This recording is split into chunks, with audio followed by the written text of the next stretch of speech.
So you don't have a whole lot, whatever comes in goes out in those funds, at least over time. So that's why I wanted to take a minute to tell you how we're saying what the budget is.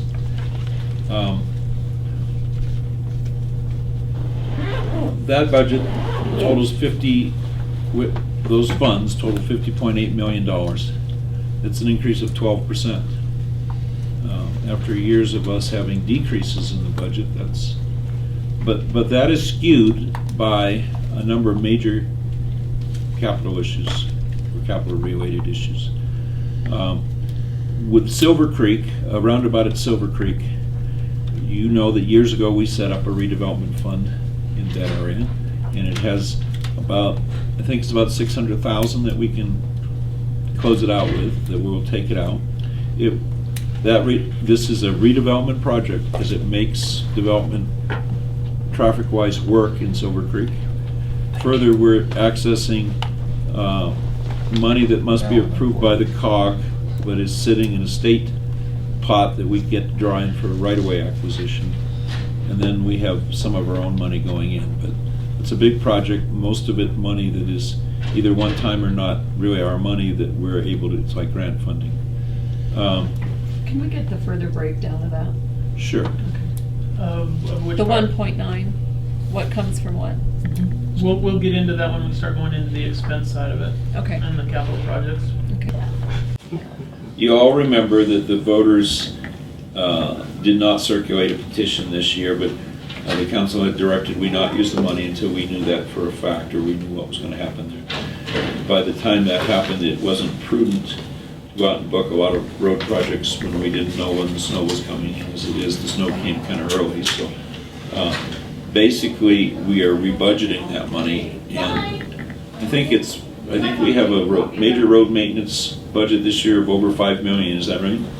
So I think that in terms of we've built some, like Browns Canyon, we bonded for in the past, and we've had some capacity improvement projects. But in terms of just going out and maintaining, I think this is our biggest 1 year major maintenance budget. 5.5 million. 5.5 million. Good. Is in there. And that's road, remember Derek? Right. All of it on Democrat Alley. Yeah. And Lambert Lane. What about on Ranch Road? No, all of it's going on Lambert Lane. Oh, All of it but 100,000 is going over that road. Yeah. for that one. Well, for the press here and other visitors, none of that's true. It's all going to a variety of overlays, slurry seals, and I don't even That's think what your Lambert note Lane said. is one of them. But Old Ranch Road, part of it is a reconstruction because it's so burnt out. At least I know you remember. So we've rebudgeted that money, and so you have more than 2 years worth of major maintenance projects going on because we have more because of the allowed tax increase. We'll be able to more than double what we've been spending.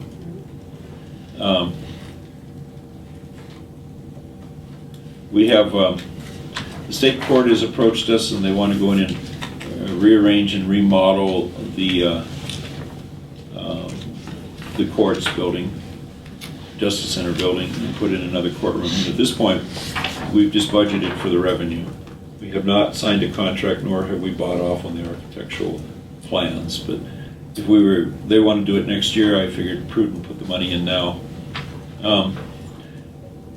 And then we've also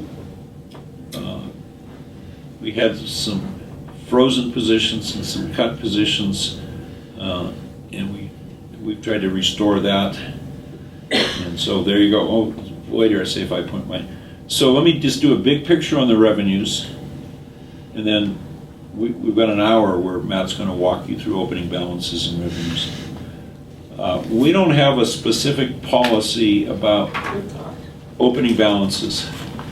So if you look at the budget in terms of you start the year with X, then you expect revenues, you combine those are resources, then you're going to spend Y, and then hopefully you're going to end the year with Z. We are increasingly trying to look at the budget that way as opposed to just not not worrying about opening balances. So we don't have a specific policy, and we should at some point. And we're going to run this by our finance committee soon. That what should our target be in terms of unbalances? We probably shouldn't let them fall below an X amount, because then you live too much on the edge. And during the course of a year, revenues could drop so much that you'd end up having to draw down your opening balances. And on the other hand, we probably shouldn't let them go above a certain amount, because then you're sitting on maybe too much money without a plan for it. So another thing we're running by this finance committee is Matt's working on a capital plan so that we can look out many years for capital projects. And if we are going to run up our balances, we can put it either in a separate fund or, Matt, tell me again how you wanted to do that. We need to Earmark it somehow. earmark it for a construction project, or a capital project, I should say.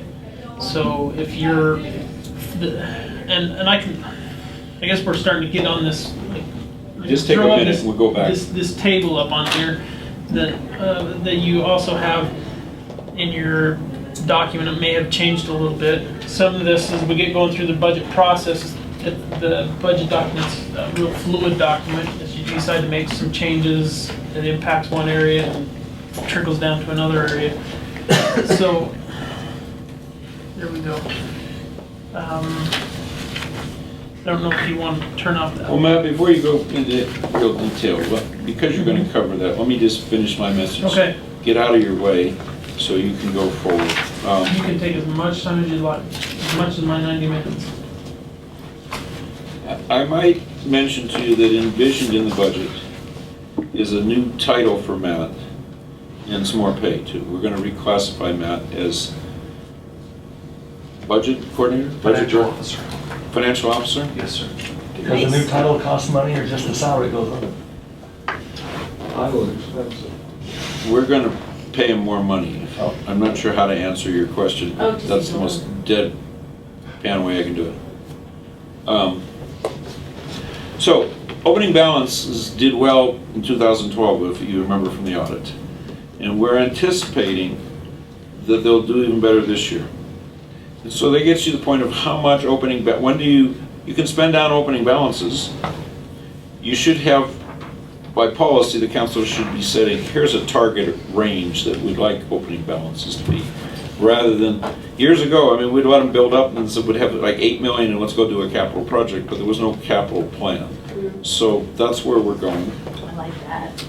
That Um, is good. yeah. So, two things happen on property taxes one, we've had some new growth, a lot of commercial, new houses. We get to keep the new growth part of it.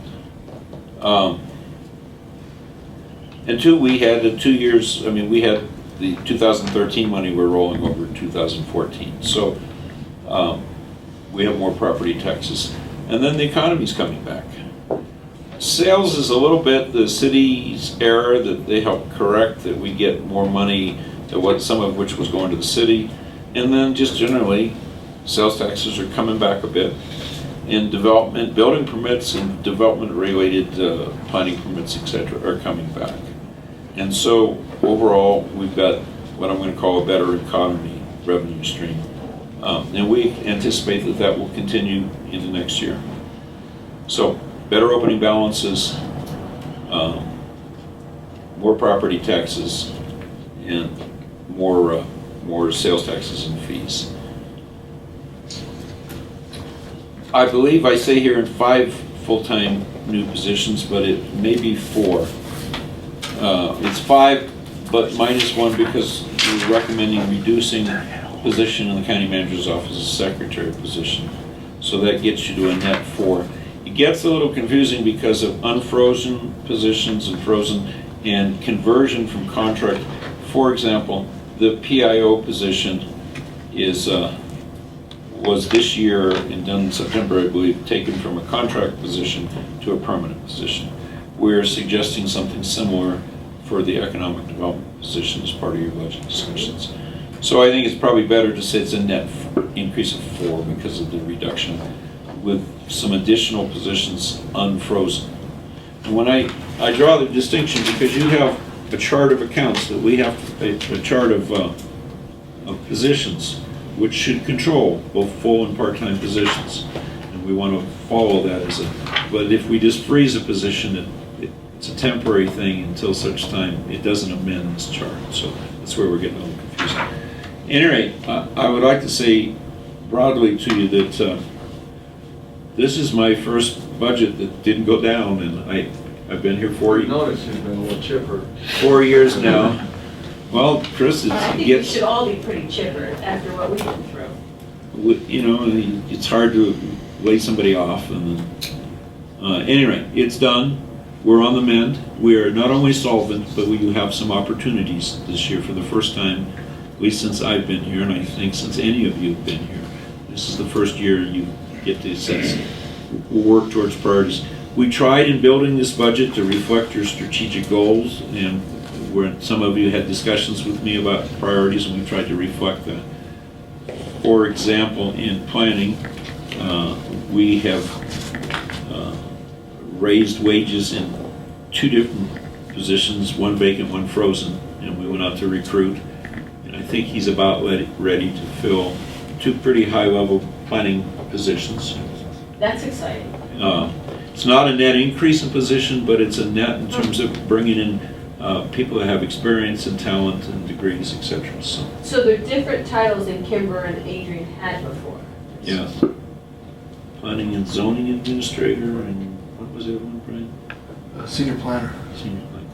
Well, that's what, we're still working on that, Todd, and we haven't made job on See, Chris, you were right. Those titles are expensive. Chris was making the point where you can get a county councilman to do all the work for you. I wanted to know whether that included your volunteer. So that's my part of it, unless there are questions. You should have a calendar of when everybody comes in, including the special districts.